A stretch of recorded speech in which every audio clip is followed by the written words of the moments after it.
Eu te conhecia só de ouvir, mas agora os meus olhos te veem. Jó, capítulo 42, o verso 5. Seja muito bem-vindo. Estamos felizes por mais um dia que o Senhor permite e nos concede. Estamos agradecidos a Deus por todas as bênçãos recebidas. Quero pedir ao Senhor nessa manhã que de uma forma muito particular e pessoal, Ele esteja aí com você, conduzindo a tua vida no decorrer de todo esse dia. As palavras do patriarca Jó ecoam nos nossos ouvidos até hoje e deve ser a nossa experiência com Deus. Eu te conhecia só de ouvir, mas agora os meus olhos te veem. Creio que a cada dia, vivendo ao lado do nosso Salvador, vivendo um dia de cada vez, uma experiência a cada dia, nós precisamos consolidar a nossa vida, a nossa fé na pessoa do nosso Salvador Jesus Cristo. E através da nossa fé, nós precisamos enxergar, ver a mão de Deus conduzindo e abençoando a nossa vida. Nós estamos estudando a carta do apóstolo Pedro aos israelitas e nessa manhã, nesse momento, quero convidar você a ter a sua Bíblia nas mãos no capítulo 3, no verso 1. Mulheres, sede vós igualmente submissas a vosso próprio marido, para que, se ele ainda não obedece à palavra, seja ganho, sem palavra alguma, por meio do procedimento de sua esposa. O cristianismo que não é vivido na prática não tem razão nenhuma de existir. É necessário viver na prática. A religião vai muito além da mera teoria. Seu impacto está mais nos atos do que no conhecimento teórico da religião. Ellen G. White, ela diz o seguinte: toda verdade importante recebida no coração tende a encontrar expressão na vida. Todos os que recebem no coração a mensagem do Evangelho almejarão proclamá-la através de palavras e atitudes perante multidões. Como nós podemos ver no capítulo 3, no verso 1, numa igreja que estava em crescimento, uma igreja que buscava usar os seus dons para falar de Jesus Cristo, onde eles entendiam do ministério, do sacerdócio de todos os santos, onde cada pessoa tinha nas mãos a responsabilidade e entendia que era um líder, que era um pastor, que poderia pregar, anunciar, ministrar as boas novas de salvação. Essa igreja estava crescendo de uma forma assustadora, como um fogo. Muitas mulheres foram ganhas para Cristo que já estavam casadas. E no ímpeto, no desejo de ver a sua família completamente convertida a Jesus Cristo, falar como Josué um dia falou: eu e a minha casa servimos ao Senhor, elas se voltavam para os seus esposos, e muitos esposos que não tinham a esposa que não era cristã, se voltavam para o seu cônjuge e começavam a pregar incessantemente. Aqui está o conselho do apóstolo Pedro a essas irmãs, a esses irmãos que estavam recém-convertidos, que tinha alguém na família que ainda não tinham aceito a Jesus Cristo. Pedro começa a aconselhar aquelas irmãs, dizendo a elas que seja por meio do procedimento de sua esposa, seja ganho sem palavra, que seja através de uma vida ilibada, que seja através de um testemunho vivo, que sejam palavras de mansidão, que sejam atitudes que expressem verdadeiramente que elas já foram ganhas para Jesus Cristo. Vivendo um verdadeiro cristianismo irá mover o coração de um homem que ainda não aceitou a Jesus a se colocar nos braços do Senhor.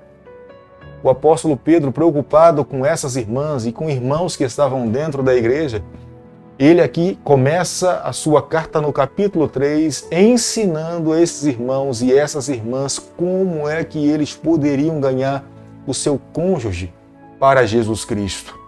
Uma mulher temente a Deus, trajada de um espírito manso e tranquilo, como menciona no verso 4, não significa que ela deveria ser relaxada na vida, desleixada, não cuidada. Pelo contrário, Pedro estava aqui a aconselhar que essas irmãs sim deveriam ter muito bem cuidado consigo mesmas.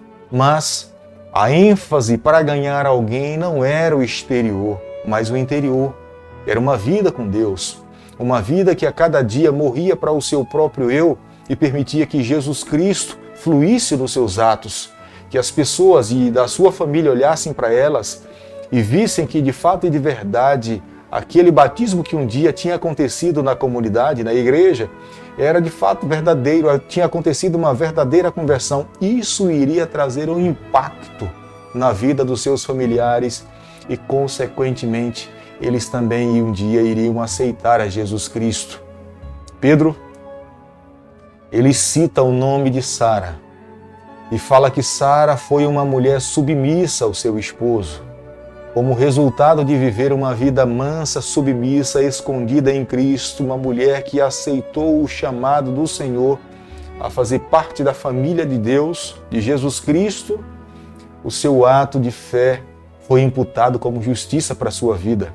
Sua confiança foi honrada, assim como o Senhor tem honrado todas as pessoas e mulheres que confiam nele. Também o marido, herdeiro da promessa, como está no verso 7, ele deve desempenhar a sua função como um marido que honra o Senhor, que vive ao lado do Senhor, respeitando a sua mulher, tratando como sendo a parte mais frágil, para que as suas orações não sejam interrompidas. Do relacionamento conjugal, o apóstolo Pedro avança aqui nesse capítulo a falar do relacionamento fraternal entre os irmãos. E como filhos e filhas de Deus, fomos chamados para bendizer, ainda que tenhamos que sofrer por causa da justiça, como menciona o verso 14.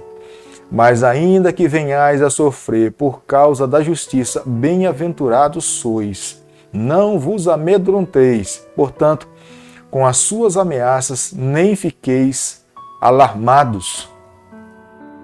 Viver em paz com os outros não significa ser conivente com os erros, com as más ações das pessoas que não conhecem a Jesus Cristo ou com pessoas que conheçam a Jesus Cristo. Ser um verdadeiro cristão é meio em as dificuldades e as lutas da vida e as ameaças, é mantermos os princípios e os valores que o Senhor deixou para cada um de nós. Nós não podemos diminuir a verdade em meio a um mundo que não conhece a Jesus Cristo. Nós não podemos rebaixar os ensinamentos da Bíblia para tentar alcançar aqueles que ainda não conhecem a Jesus Cristo. Nós não podemos descer no nível do pecado para que nós possamos ganhar aqueles que ainda não foram salvos para o Evangelho. Mas é necessário manter o padrão.